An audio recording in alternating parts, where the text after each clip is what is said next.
Gordon. We're alive! Yay! Okay. Oh no, you frozen. Okay, now you haven't. Okay, I was like, you just said I had no internet, and I'm like, oh my God, this is not happening. No, this is not your day. No. Okay. Sweet and sour? Yeah, sweet and sour. I wrote mine down because I Me told you too. my brain's not functioning.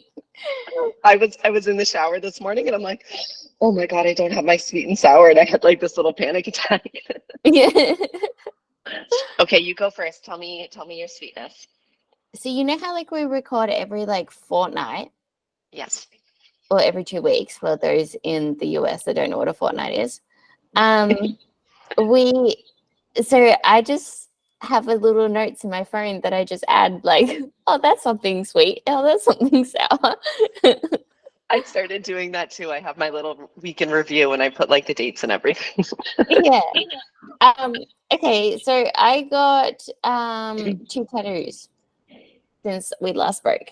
So one is of, or maybe I got that one before we last did it. No, I didn't. No, yeah, I did. One is of Stitch, and he's got so Stitch is my current dog, and then it's got like a little cutout of Pumbaa in there, and Pumbaa was my previous dog. And then I got this monkey. Sorry, not monkey. Why did I say monkey? I got this frog on my ass smoking a pipe, and it says "fuck it" above it.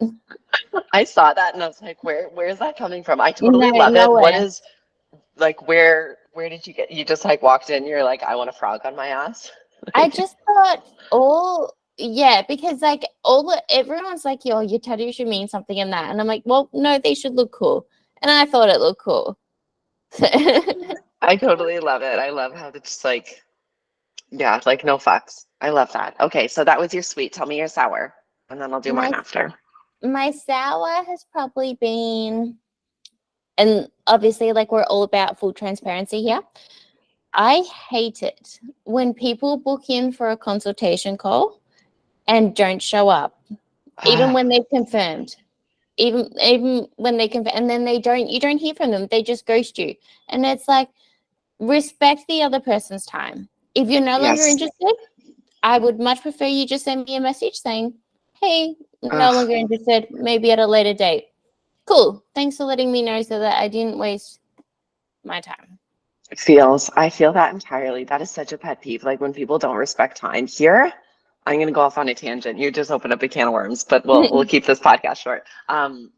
Here in Mexico, I don't know if it's like a culture thing. So in Canada and USA, if like you're on time, you're late, right? If you're 10 minutes early, you're on time. Here in Mexico, it could be like 1 hour later and it's still on time. And I'm like, oh, that was like no, like I just can't do it. So my husband has learned that like if he tells me like 4:00 p.m., like it better be 4:00 p.m. like on the dot, not like 4:30, 4:45. No. But yeah, I get that. Like I'm just like not showing up is just like a thing. I eloped in Fiji. Not married now. But when I eloped, Fijian time, we would have a meeting set up with the celebrant at like 12 p.m. We would just sit there and they're like, he'll come when he's ready. It's 3:00. Like I can't do it. I cannot. No, just absolutely cannot. Okay.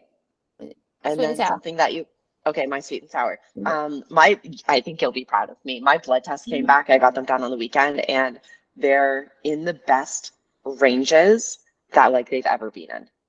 Oh, amazing. And I am so fucking happy. Like my doctor was happy, my coach was happy, and I was happy, and we're gonna like boost up thyroid just a little bit, but like everything's really good. And I'm just like, fucking finally, after like 4 years of shit. So that was really good. And then my sour, I don't know. I was really struggling. I think I really struggled to find like bad things because I always try to see like a positive in them. So I'll be like, oh, well, this didn't happen, or I didn't like this, but this came from it, right? But I ended up thinking about my sour is there was a business opportunity that I really, really wanted to happen. And it's not a 100% no, but I'm pretty sure, like I'm 95% that it's not going to happen, or at least not right now. And I really wanted it to, and it hasn't. And that just sucks, but it is what it is. You haven't told me about that. No, I haven't. And I can't talk about it on on to the world yet. No, but I'll, you I'll can send, I'll privately send you a message me, message can't one you? day. Which we do We'll talk in anyway, secret. and I still haven't heard about it. Yeah, Um, it's a little like secret thing. I think only like 2 or 3 people know, but I'll tell you okay. later. Okay. Okay. Something that I learned is, okay, so we love lash serum. That is like my thing. I like doing lash serum. I learned that there's a certain ingredient in a lot of the brands of lash serums that cause orbital fat loss. And it basically Yeah, I causes read like that too. concave. I didn't really realize that because I ended up getting like Latisse, which is like the really, really top quality brand from my doctor. I got it and I was using it. And then one of my girlfriends was talking about, it was something about the like how it makes your eye darker. And then I started like, I went down the Google rabbit hole and I was looking, and then I learned that there's, I think it's called bimatroprost. I can't even pronounce it. There's a ingredient in some of them that causes the fat to dissolve underneath your eyes. Yeah. Yeah. And like in theory, it sounds great. It's like, oh, fat loss on your face, but it's like, no, you're going to get like concaves in your eyes. But I ended up getting a serum from Sephora that doesn't have it. So The hopefully I Ordinary can has get, one too. yeah, that's the one. Yeah. Okay. Yay. Well, we're on the And same serum. oh, that's wonderful. And then something that I tried is I've reintroduced lunges and split squats into my training programming, and I fucking love them. You know how like you hate something and you avoid it for so long and then you put it back in? Like I get so excited for the day that I get to do split squats right now. Okay, nice. I And they're love like split very squats, to be honest. I love, oh, yeah. so good. Okay, something that you learned. Something that I learned. I learned about, you know how that I've been like going deep into human mating behavior and the science behind that. So I learned a few things there, but I know that the past 2 episodes I've kind of touched on that. So something personal that I learned about myself, which I didn't think I did, is I actually do care about people. I just thought That's that I nice. didn't, because I had a deep conversation with my psychologist about it, and I was like, look, like I don't care. And then I was like, but then when I'm away from that person and I'm away from that environment, I do get concerned, and I will message them and be like, hey, just wanted to check in, make sure everything's okay. And he's like, the issue isn't that you don't care. The issue is that you don't know how to express your emotion, in person. Ooh. And I was like, yeah, you're onto it. Yes, you're like right on that. Yeah. I love that. I love that. And And something then that you tried. something that I tried was being more present on social media stories. So you may have noticed I'm trying to talk on there a lot more and stuff like that. Taking Courtney as my influence. I even used your filter today. I love it. I think. Go use my Instagram filter. It's so good. Yeah. Also, I had to tell you before we get started, I had a dream that we did a podcast with Chris Bumstead. Okay, we'll do that. Well, him and I are both Canadian, so we're basically neighbors. So I'll get him on here. Yeah. Whenever you want to have a barbecue, I'm coming over with him. Okay, let's do it. Chris Bumstead is coming up next. All right, Okay. are we gonna dig in? We have so much to Yes. talk about. Okay, so this is Femme Radio. I'm Dazz. And I'm Court, and we are redefining health. So before we dig in, please remember to like, subscribe, and leave us a beautiful 5-star rating. Thank you. Okay, so today I will be taking the lead of most of the conversation, and we're going to talk about female physiology and then the role that performance-enhancing drugs plays in disrupting normal female physiology and how we can kind of like mitigate those risks. So Court and I kind of had a discussion about how we should break this down. And we thought that first and foremost, we don't want to go too deep into like the menstrual cycle or anything like that, because we don't want to bore you throughout this podcast. And I'm sure that you could easily go on YouTube and watch a video on how the menstrual cycle works. Right. But we wanted to discuss some of the benefits of estrogen, progesterone, and testosterone, because when we're competing, we're going to see a shutdown in our HPA axis, and we're going to see these hormones obviously become we're going to become derived of these hormones, I guess. So we're going to lack them, and then we're going to experience side effects of that. There's some compounds that females should avoid but don't, that drive down these hormones intentionally. So we wanted to discuss the benefits of them. Are you cool if I just go ahead with that? Yes, please. I'm so excited. I feel like I'm in like class and I'm learning. I love it. So go for it. Estrogen helps to build up the uterine lining. It's involved in cholesterol and glucose metabolism, so it improves your insulin sensitivity. It maintains body temperature. It's involved in bone preservation, skin elasticity and youthfulness, building and maintenance of muscle tissue. So when we're in a prep, which is something that we can all kind of like associate with, it's an anti-catabolic. It has an anti-catabolic effect on our muscle tissue, so it's going to help preserve a lot of that muscle. It plays a role in memory and cognition, prevention of vaginal atrophy, and reduction in cardiovascular disease risk. So estrogen is important. Yeah. In short, yeah, prioritize it. Progesterone, calming of the nervous system and helping the body combat stress. So you'll see a lot of people who are lacking in progesterone have trouble like sleeping, or they're highly anxious or highly strung. So if you look at like your premenopausal woman, and as she's kind of like transitioning through menopause, you'll notice that she's getting like really anxious. She's having a lot of these mood swings and that's caused by the drop in progesterone. Thickening of the uterine lining, helping your body utilize fat for energy, protecting against estrogen-related cancers, increasing in metabolism and basal body temperature. That's why we see a rise in body temperature throughout that luteal phase.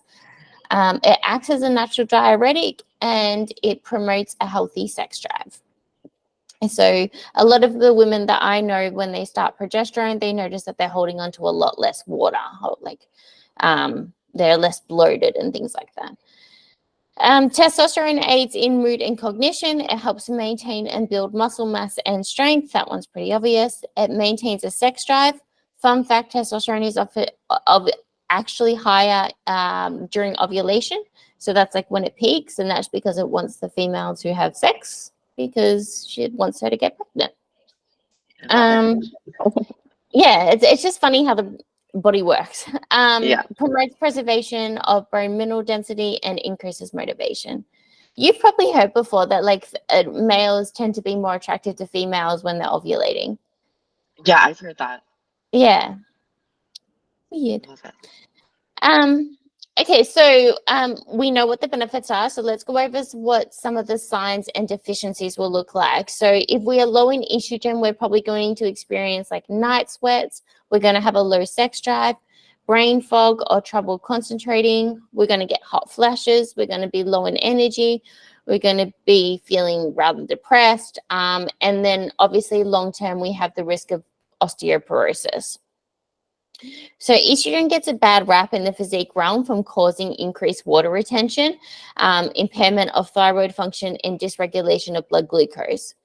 Estrogen dominance will cause a host of hormonal chaos. However, it is not estrogen alone that does this. It's the imbalance of estrogen. So when estrogen is either too high or too low, that's when we're going to see these kind of like negative side effects that we try to avoid as physique competitors. Women need hormonal balance to improve their response to the nutrition and training protocols that we give them. I have a quick question about that because it's something like new that I learned. I feel like this is going to be like a Q&A for like you and I. So I understand that, of course, like we want estrogen, we want all of our hormones to be like within basically ranges, right? Yeah. So I understand that estrogen and progesterone, when we're comparing the two, it should be more of a 10-to-1 ratio. Yes, it should be on the 1 week before your menstrual bleed. So the reason that we test your blood work 1 week before your menstrual bleed is because we want to see that peak in progesterone. That peak in progesterone is what tells us that you're still ovulating. Okay, so would you consider it be more important to have a relatively 10-to-1 ratio of estrogen and progesterone, or seeing them, because what if they're like a 10-to-1 ratio, like really, really low, but it's still 10-to-1?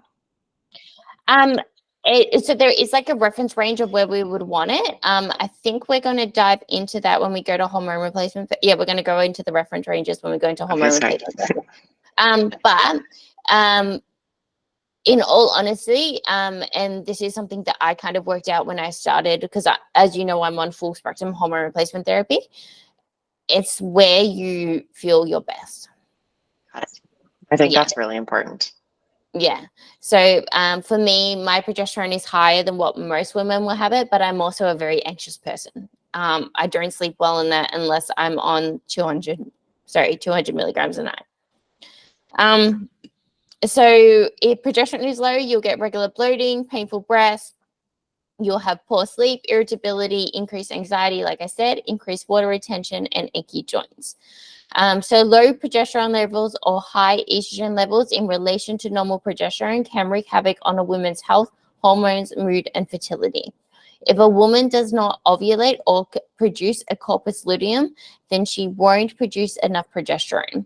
In times of chronic stress or HPO suppression, we see a decline in gonadotropin hormone, so that's your LH or FSH, that gets released from the pituitary gland, and this leads to heightened symptoms of PMS or PMDD, chronic fatigue, irregular or loss of menstrual cycle, irritability, anxiety, depression, mood swings, trouble losing weight, hypothyroidism, sugar cravings, hot flushes, hair loss, insomnia, and cardiovascular disease.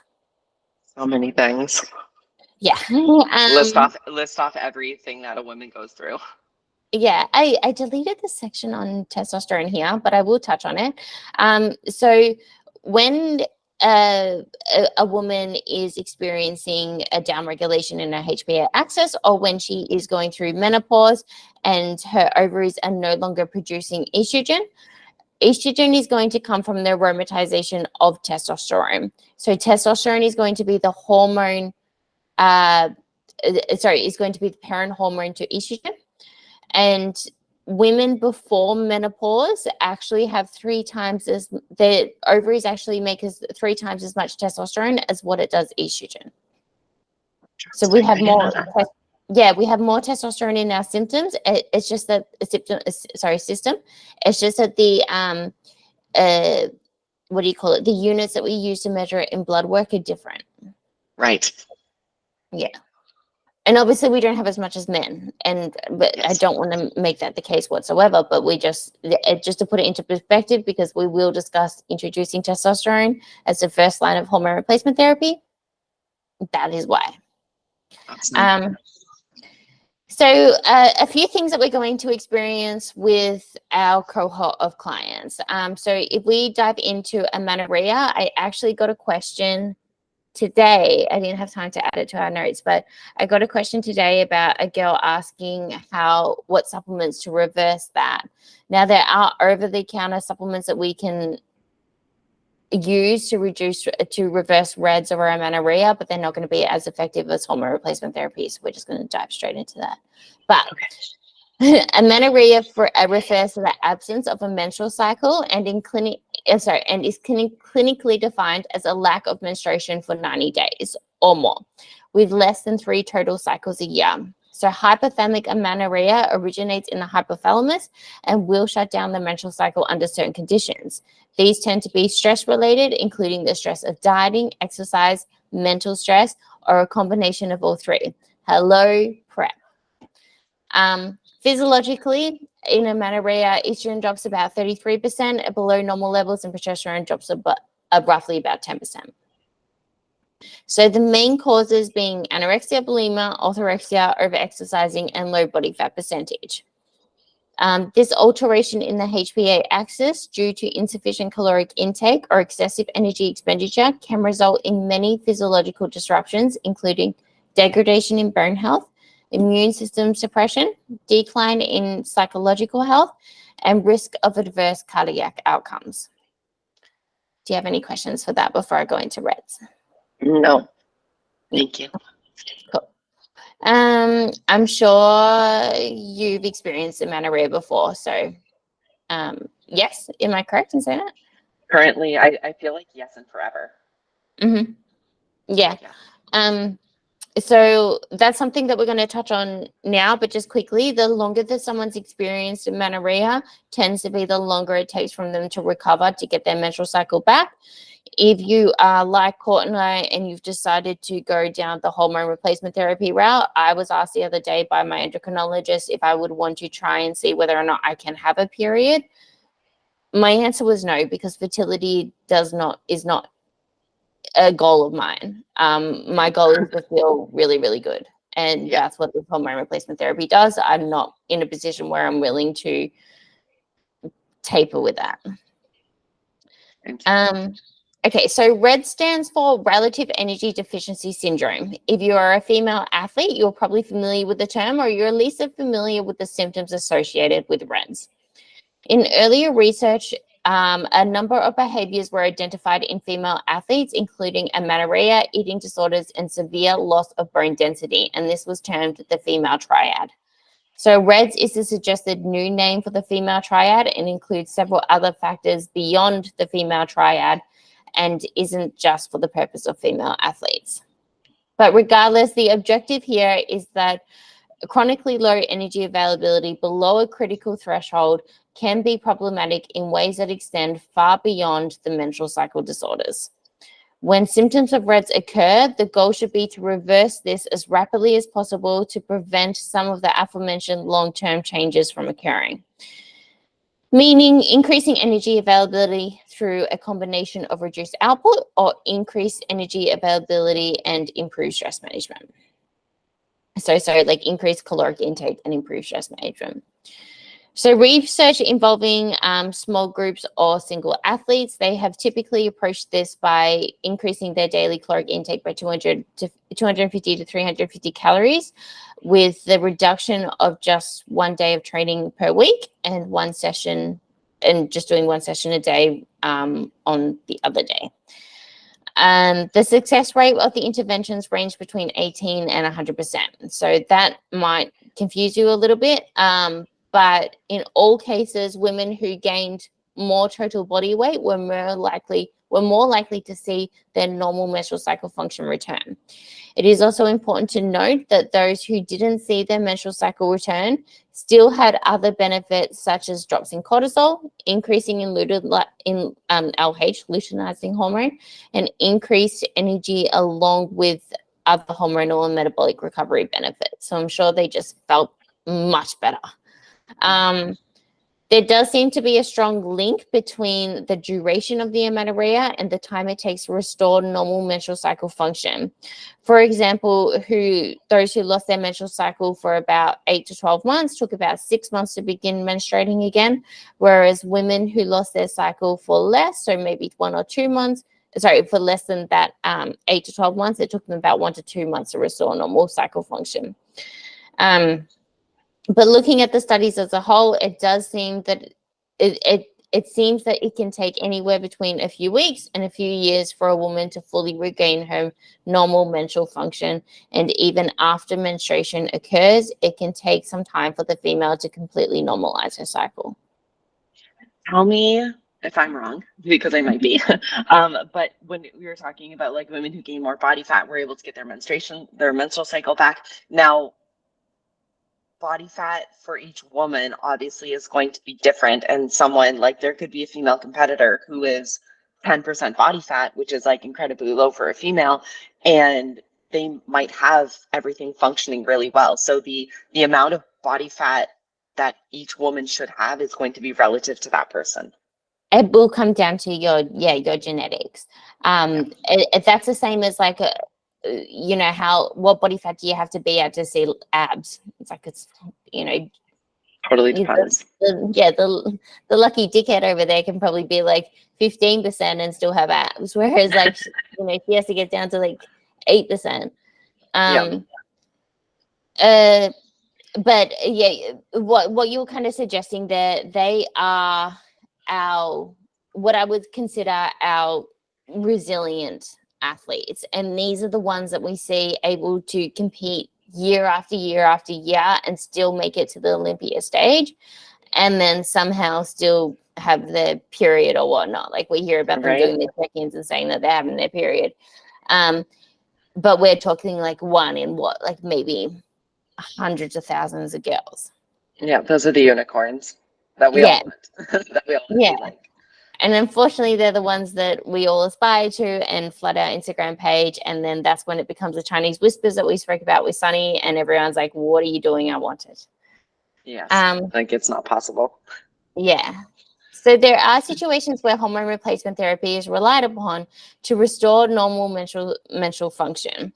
So particularly for our cohort of clients, where the likelihood of them reducing activity or increasing energy availability, for example, if someone's in a contest prep, we're not going to tell them, oh, okay, well, you know, we're noticing these symptoms of REDS. Let's increase your energy availability and drop out the cardio and just get you feeling better. No, they've got like a stage that they want to get to. They've got a goal that they're aspiring to. And then obviously in our populations, we see a lot of girls with body dysmorphia, which is unfortunate, disordered eating patterns, and other compensatory, say that word. Compensatory? Yeah, behaviors. I can see it. And this can be another limiting factors in repairing menstrual cycle health. So how do we go about introducing hormone replacement therapy? Well, obviously, the first thing is going to be getting a set of blood work done. So for a female, we'd be looking at her thyroid labs, meaning her TSH, free T4, free T3, TPO, and her TGAB antibodies. Her hormonal labs are estrogen, progesterone, FSH, and LH. And like we mentioned before, 5 to 7 days before your menstrual cycle. The additional markers would be things like CMP, iron, ferritin, vitamin D, vitamin B12, serum copper, a complete red blood cell count, your vitamin A, zinc, iodine, and folate. And that's just to obviously make sure that we're not experiencing these symptoms because of nutrient deficiencies as such. So what are we looking for? So this is when we'll touch on what are the optimal ranges. Testosterone, we want to be between 50 and 75 nanograms per deciliter for a female athlete. DHEAS, which is the precursor for testosterone and estradiol, we want to be 150 to 300 micrograms per deciliter. E2, we want to be 40 to 230 picograms per milliliter. And that's what Court said, like there's going to be such a massive range to where someone feels their best. Like 40 to 230 is a huge reference range. Yeah. And then progesterone, we want between 4 and 23. So that's that 10-to-1 ratio of estradiol, nanograms per milliliter.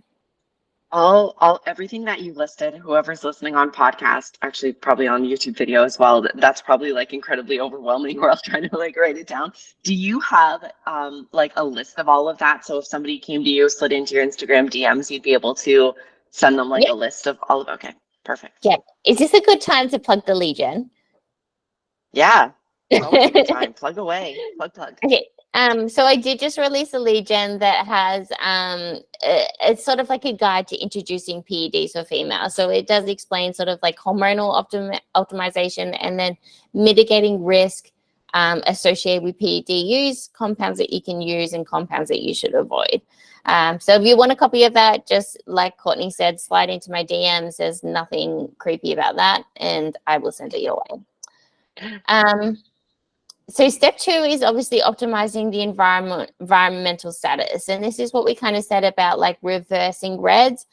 But however, sometimes that isn't necessarily available as an option to us. So then step 3 is introducing HRT.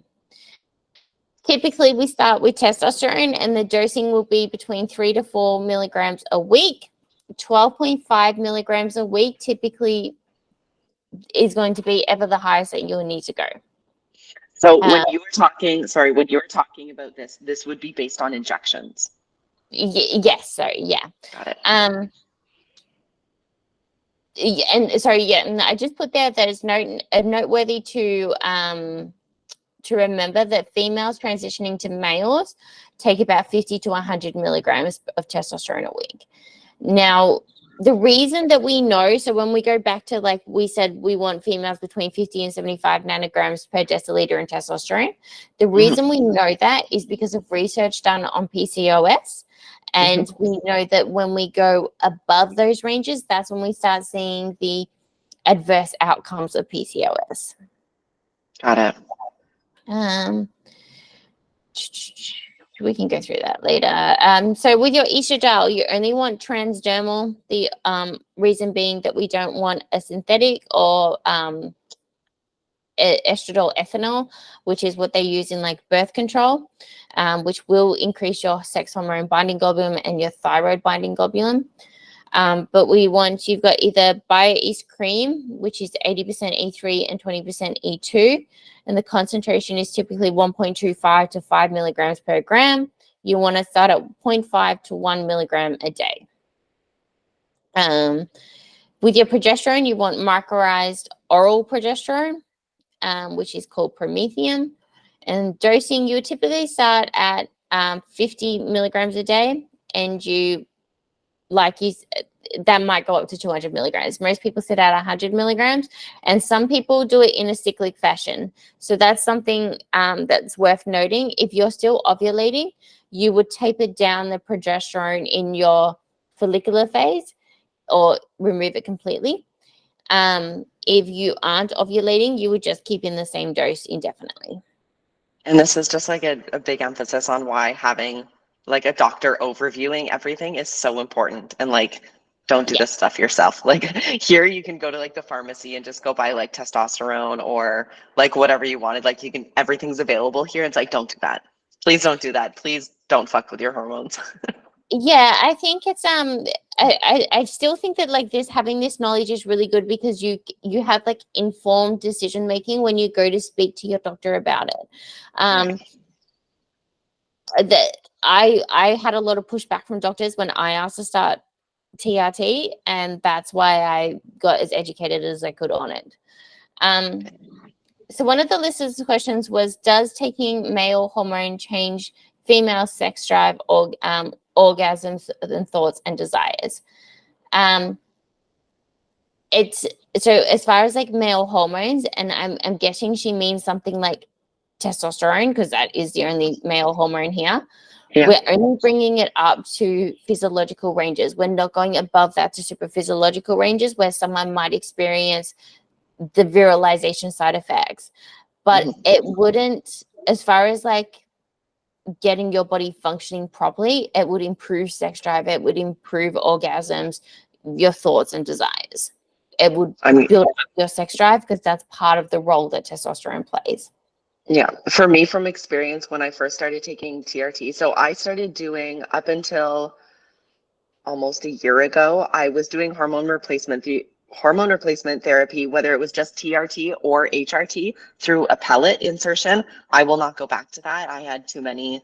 The TRT was great. I had no side effects, but then when I started getting the HRT, I had a lot of side effects. But anytime that we had, I'm going to say, a good range of testosterone, I did notice a boost in absolutely my libido. That was like the biggest thing, but I had like improved sex, improved like just better energy. Yes, like sex was obviously better, but just like better energy, better sleep quality, better training performance. I'm not sure what about like the thoughts and desires comment necessarily like implies or anything. But I definitely did notice like good benefits to male hormonal changes.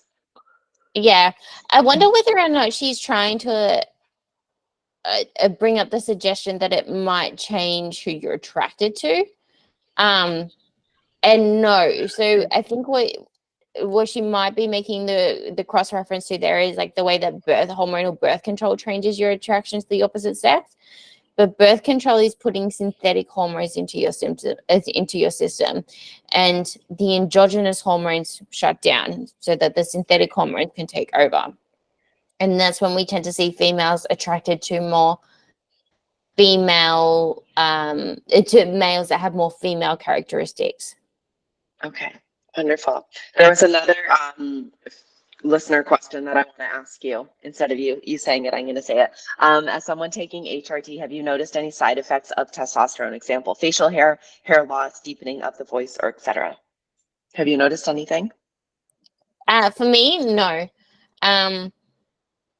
Actually, when I first went on it, I noticed that there was an acute period of hair loss, which is very common just with that acute change in hormones. But then once that settled down, my hair actually grew a lot faster and a lot better. Interesting. I want to mention something. So this isn't something that like I talk about, but we're gonna expose things here. So I'm taking HRT, of course, or TRT. Just doing the TRT right now. And over, I'd say about 6 months ago, I had a huge breakout of acne in my back. Like, and the testosterone I'm taking is not for like an enhanced level. Like we were just doing like the smallest effective dose. But for some reason, my body just like responded immensely from it. My testosterone got up to 500. And my doctor was like, what the hell? So like we instantly dropped it. That was only after like a couple weeks of being on it. And it was just with the cream. So we dropped that like really, really quickly. But of course it takes time to like wear out. I did notice, and I will be completely honest, that my voice I'm going to say it cracked. And there was nothing I could do about that, right? Like it was just, and that was just through the testosterone replacement therapy, just through the cream. But even like a really small dose, and this just goes to show like everybody is going to react like a little bit differently. So even though we were implementing a dose that we thought based on my numbers wouldn't even do much, but my body just like reacted like really, really differently. So there's risks. I think for me, it's important to remember that I'm a little bit of a different case because I had an eating disorder my entire life. So I never really went through puberty. When I started hormone replacement therapy, that's when I started going through puberty in the simplest way to describe it as possible. So I had quite a few changes in the sense that my hair went curly, and I'd never had curly hair before. But my mom's hair also went curly when she started going through puberty. I got more hair growth. A lot of people, like, I get waxed, and they always tell me that I have less hair growth than what she, like, a very minimal hair growth. Like, she's always like, oh my God, this all your hair's grown in the past 4 weeks or whatnot. But it is more than what it was before I started hormone replacement therapy because I hadn't yet gone through puberty. Right. Does that make sense? So I do laser hair removal, and I have like a great machine, got it from Amazon. We can talk about that later, but I do that constantly. And I've noticed that when it's almost more of like a maintenance thing, because when I am on the testosterone, I do notice the hair growth, not in my head, which I want it to, or on my eyelashes, but it's on like my arms and my legs. I notice the hair comes in like a lot thicker, and that's just kind of like what it is. But yeah, that it definitely has some changes to it. Yeah. All right. Moving on to non-androgenic compounds. So one of the listeners asked, do bikini competitors need to be taking PEDs? No. But with today's caliber of athletes is another limitation that comes with maintaining a natural status. Now, the benefit of using non-androgenic compounds is they're going to allow for better nutrient partitioning, better recovery, better health outcomes.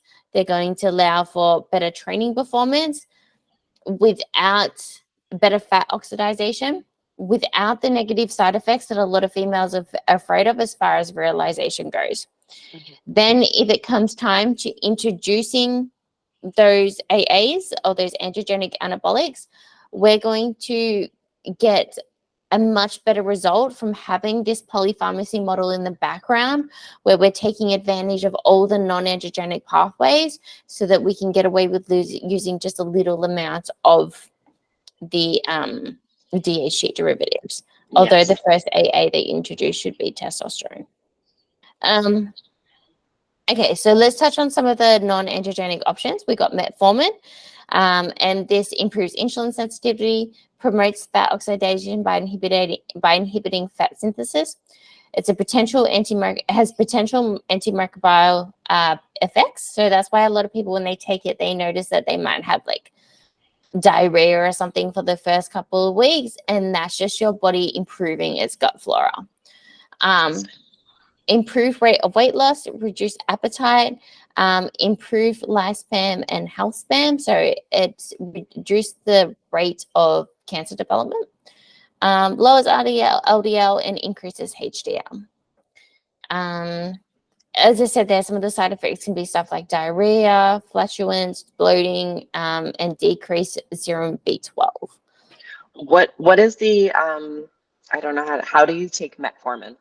Is that through a pill? Yes. Okay. Because I know Telmisartan is is a pill. Yep. Yeah. Okay. Someone asked me too today, are these non-androgenic compounds safe if you're breastfeeding?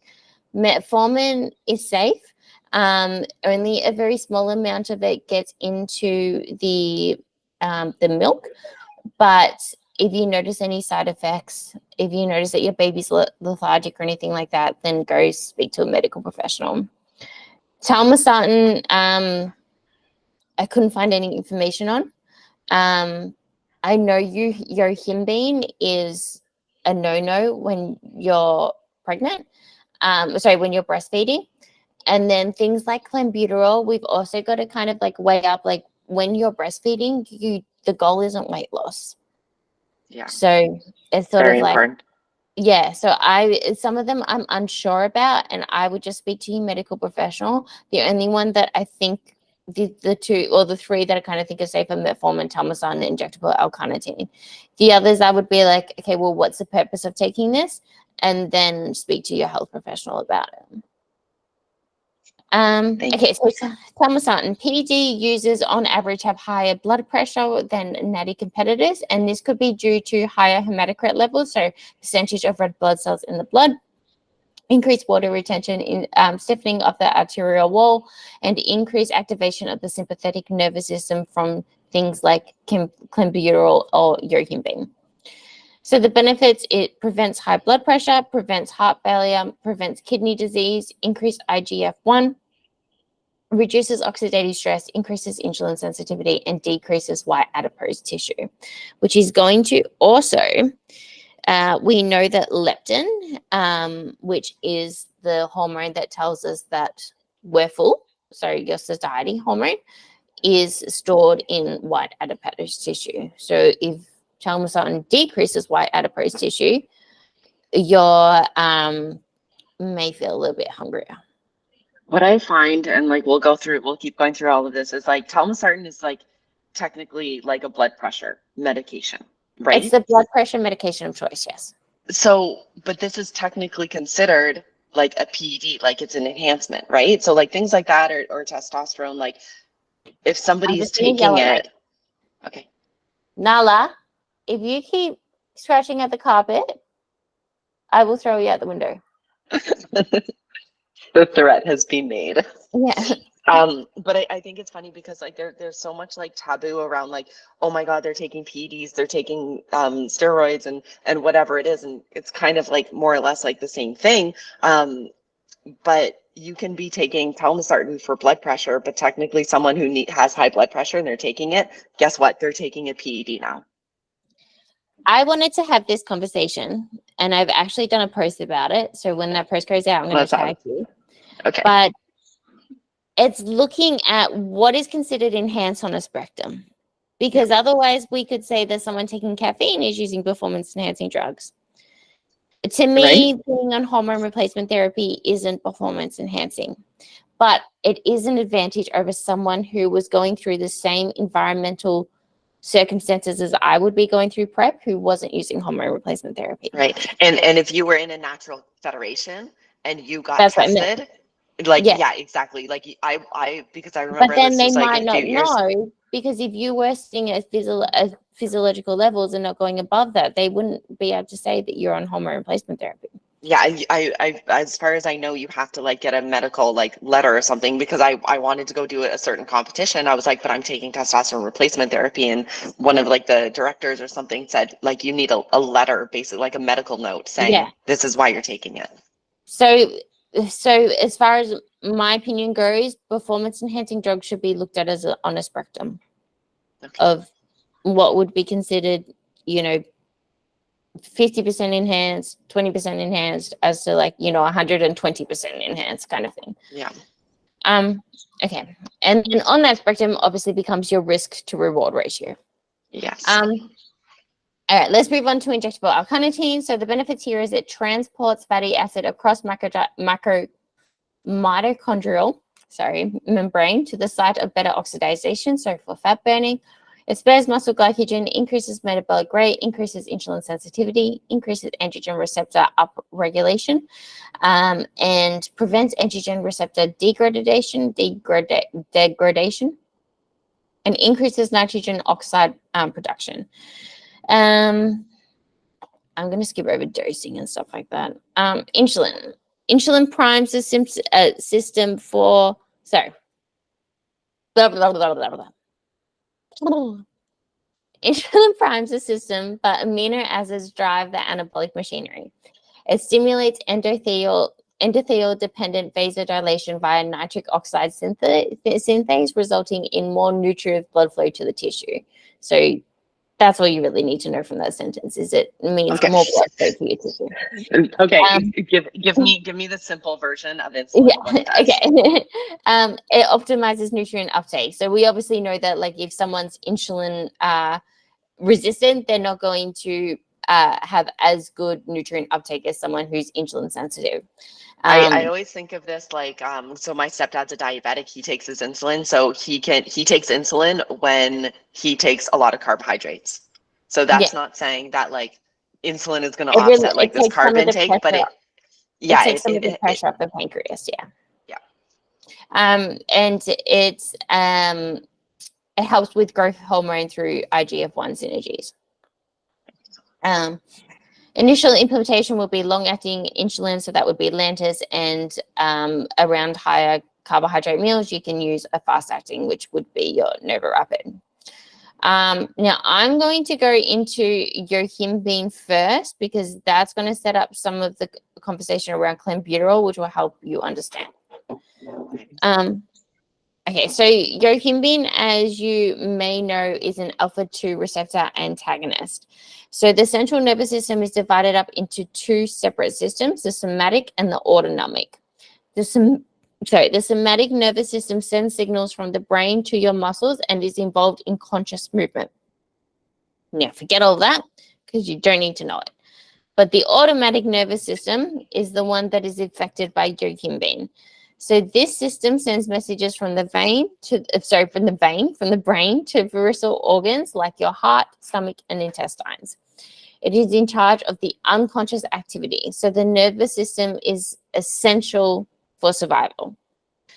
The autonomic nervous system is divided into the sympathetic and parasympathetic. Courtney, you left me a voice message this morning telling me to be more parasympathetic. Yes, I did. The sympathetic being your flight or fight response, and the parasympathetic is the one working when you're in that nice and zen environment, which Courtney's always in. Yes, not always. Yohimbine affects the sympathetic, so that flight or fight response. Your sympathetic nervous system releases noradrenaline, and this attaches to 4 different receptors: alpha-1, alpha-2, beta-1, and beta-2. During this, your fat cells start to convert energy into fat. The alpha-2 receptor tells the other receptors just to chill out. Don't need to keep going crazy or haywire or whatever you want to call it. And when Yohimbine attaches to this alpha-2 receptor, it blocks it. So the sympathetic nervous system just keeps on going because the alpha-2 is no longer saying, yo, chill. So your heart rate goes up, you get sweaty, you become more alert, and it also releases more adrenaline, and that works directly on the fat cells as well. Would that necessarily mean that it would potentially increase cortisol? Yeah. Okay. So side effect. Yeah. All of your fat cells have either alpha-2 or beta-2 receptors. So beta 2 tells the fat cells to break down fat for energy, and alpha 2 tells it to do the opposite. So it's the stubborn fat cells. Yohimbine blocks these, stopping their function, allowing beta 2 receptors, which will lead us into clenbuterol, to burn off more fat.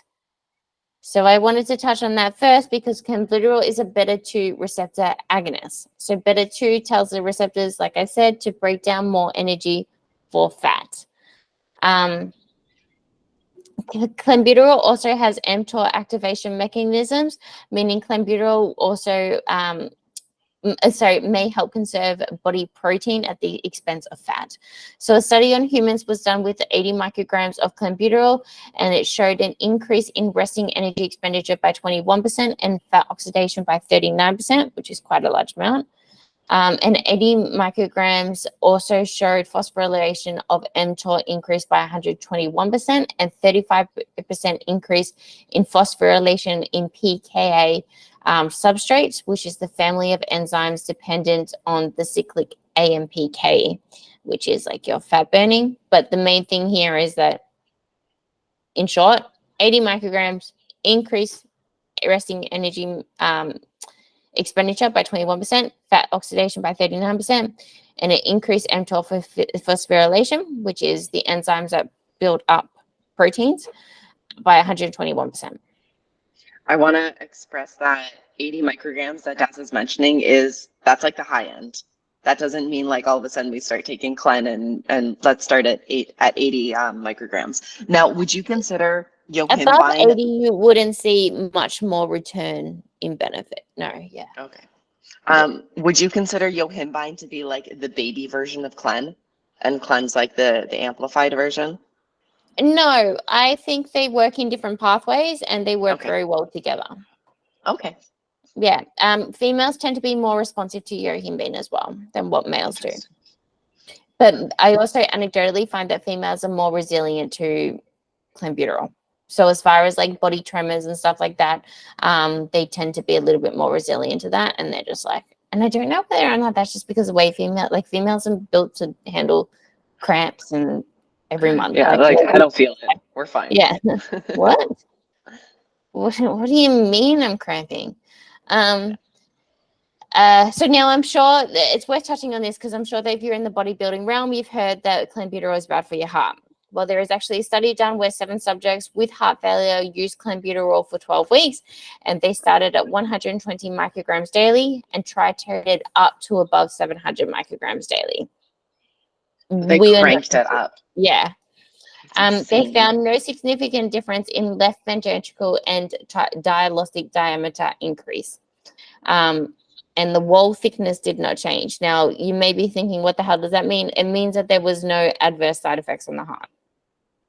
Conveniently, this study also looked at the markers of skeletal mass and size, which is obviously particularly interest to our cohort of clients.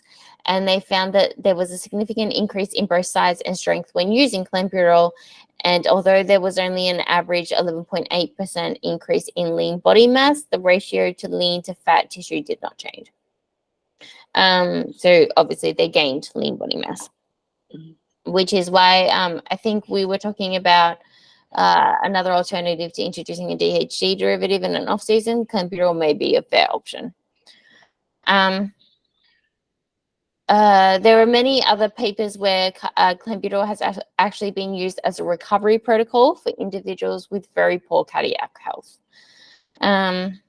So yeah, in general, I think it's pretty safe to say that 12 weeks of using clenbuterol at really, really large dosages did not either worsen or profoundly improve cardiac function. So it's good. We're okay. We're okay. The only thing that I would say is like, be careful of your electrolyte balance, which I tell everyone anyway. Okay.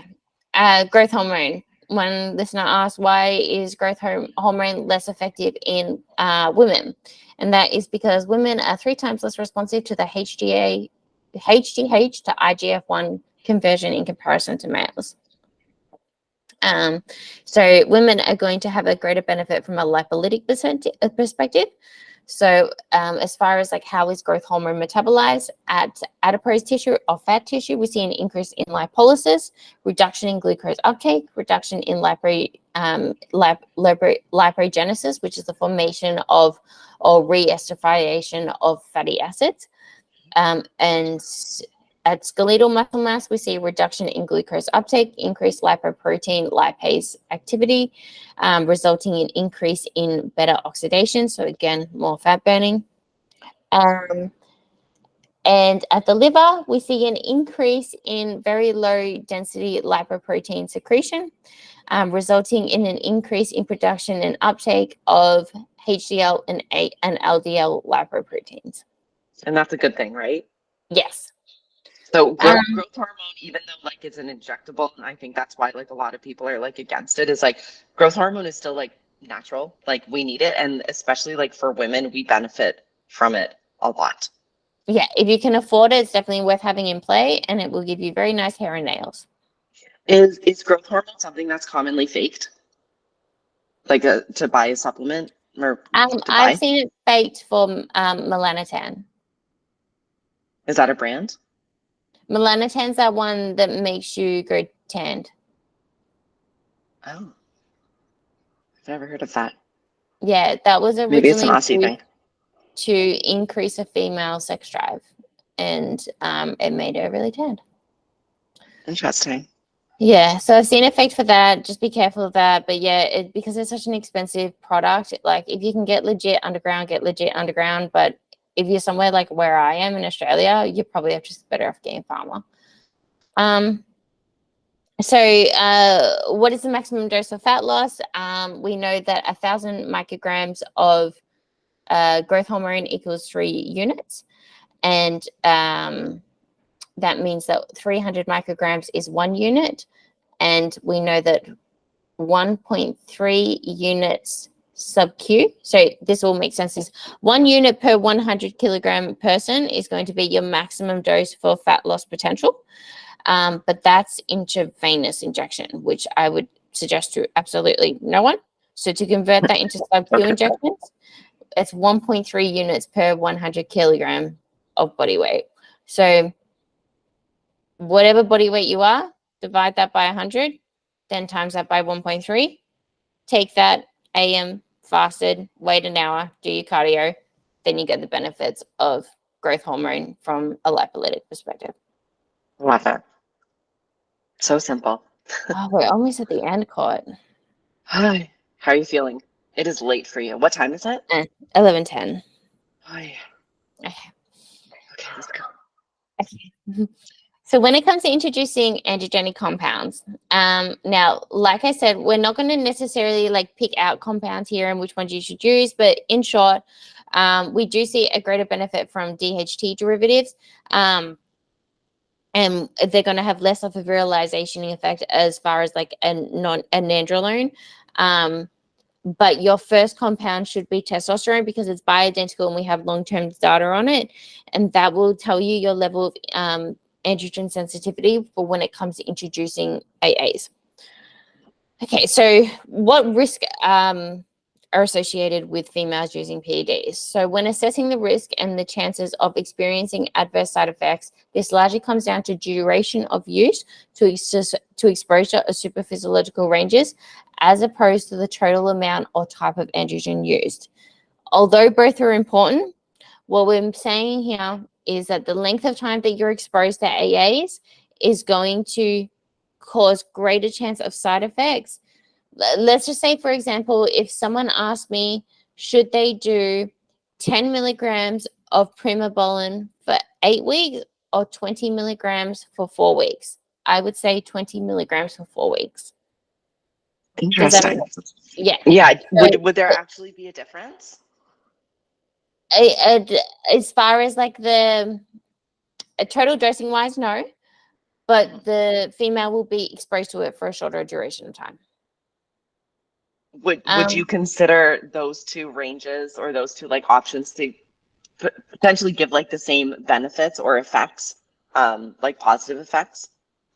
No, but then I would say that you wouldn't see much difference from being on it for 4 additional weeks. We know that muscle mass is lengthy process, which is why I would consider a female getting more benefits out of using non-androgenic compounds year round rather than doing 4-week, 6-week blasts of AAs. Right. Of course. So the most obvious risk comes from virilization. So growth of an Adam's apple, facial hair, growth of pubic hair, enlargement of facial features, enlargement of the clitoris, deepening of the voice, androgenic alopecia, which is your hair falling out. And this is most commonly seen in high stress environments. So again, hello, prep clients. Androgenic orientated acne. And it's important to note that some of these are irreversible. Yes. Now, the most concerning one is probably the least obvious, and we did touch on it earlier with kind of like the symptoms associated with REDS, but that's the complete decline of the female's reproductive system with the suppression of gonadotropin hormones, meaning your FSH levels drop and your LH levels drop, and as a result, our E2 drops. Now, remember all the benefits of E2 as far as like healthy skin, hair, brain, kidney function, bone health, vaginal protection. And over years, it will lead to accumulation of health damage to organ systems and infertility. Yeah, it's almost like funny how it seems like people would be like, oh, that's okay. Like, I'm not getting my period. Like that's fine. I don't mind like taking that risk. But it's like, yeah, but now you're blocking your body from doing something that it's supposed to be doing. And that has a huge compounding effect, no pun intended, to like so many other effects or symptoms or problems that we have down the line, like especially as we're women and we go through menopause. Yeah. So a listener did ask, is it possible for your voice to change by taking Primo? Yes. All AAs carry risk, and it is up to you to determine your health and your risk to reward ratio and your own androgen sensitivity to whether or not it is worth it to you. And everybody's reaction, I think we've like talked about this, but everybody's going to react to it differently. So someone on a really small dose of Primo or anything like could have all of the virilization, whereas someone could be on a higher dose and they might not see anything. So it's all so personalized and very, very dependent per person. Yeah. But there are some things that we can do to monitor these risks. So as far as the voice deepening goes, you can use a voice frequency tracker. And this is an easy way to track deepening of the voice. So ask your client or yourself to simply repeat the 3 same sentences daily from the beginning of exposure and match this throughout the duration of use to exogenous androgens. So essentially you just wake up every day, say the 3 same sentences, and you're looking for a change in pitch. Now, if you get sick or anything like that, don't stress about it. We're looking for that constant change in pitch. Hair loss and facial features. I always suggest that my clients take pictures of their hairline and their jawline with their weekly check-ins to monitor for any androgenic alopecia or changes in their facial features. As far as fertility, I get my clients to track their basal body temperature daily to see whether or not we are ovulating each month, as well as checking their serum levels in blood tests for LH, FSH, E2, and progesterone. Organ health, obviously we want to be doing our blood work every 12 weeks if we are enhanced. So reproductive organs, heart, kidneys, pancreas, and liver. Good. I made a note. I don't know if you can see it, but I said something I was going to express like the side effects that I had from TRT, which is like a lot of these things, but we kind of already touched on that. Yeah. I did notice that a footer was created in these notes, and I think that confused both of us because there was like a section copied into the footer on every page, and I was like, what the frick is going on here? Oh, I didn't see that. That doesn't show up on mine. Oh, I fixed it. But that's why okay. that note might have appeared there rather than where it should have been. So it might have been my fault. No, I think I put it there. We got it. Anyway, we're good. Let's move on. So the last thing we wanted to touch on was duration of use. So this is specific to the use of anabolic androgens. For females, your first year of introducing AAs it's best to keep these to 4 to 6 week blast phases as infrequently as needed to achieve the desired result. This is when it's going to come down to what class do you compete in, what category do you compete in, what level are you competing at? How many times have you competed before? All those things. Anyway, ideally, this would be limited to 2 to 3 blasts every 12 months within a surplus. But the reason that we want to use it in a surplus is because the female won't be experiencing any of those symptoms that we messaged before relating to REDS. Yes. After that, it is crucial the phases are mapped out to allow for enough time off in between blasts to reduce the risk of androgenic side effects. Remember that we don't want to be on these for too long, and we don't want the duration of exposure to be too close together to each blast. And remembering too that one blast will likely fall in the last 6 to 8 weeks of a contest prep. So if your coach is not mapping out your at least a year's timeline for you, find a goddamn new coach, please. Yes. Speaking of that, so this whole episode was like absolutely amazing. Thank you, Dazz, for leading all of that and for educating me as well. So even though we are both coaches, I do not specialize in any of this. I am like learning as we go. Even though I'm like really, really lightly starting to dabble in prep coaching, it is all natural. I do not know enough to talk about any of this with clients. So even if you're not competing, but you want to start taking enhancements, work with Dazz. Like, send her a message. She is skilled in this, whether you want to do lifestyle or you want to do competition prep. She is absolutely amazing for all of this. And she comes with like so much experience. So if this is something that you want to get into, whether or not you want to compete, 100% like go to Dazz, slide into her DMs and talk to her about it. Thank you. And yeah, like I said, like if anyone's sort of like just wanting to kind of figure out where, like what's involved with my coaching and that, you know, you can start off with the lead gen. It's completely free. And then if you want to hook up a call, we can do that. That's also free. Happy to speak to you, offer as much advice as help as I can, because at the end of the day, I'm grateful that you're jumping on a phone call with me and not some coach that doesn't understand this stuff. I love it. I love all of this. Are we done? Are we good? Yeah. Let's wrap this up. This was amazing. Whoever has questions, like obviously, like slide into our DM, slide into our Instagram account DMs, or send us an email, like whatever questions you have, we will answer them. So I will wrap this up. That is it for this episode of Femme Radio. So please make sure that you're subscribed and connected with us for more discussions and empowering conversations that redefine health. Bye, friends.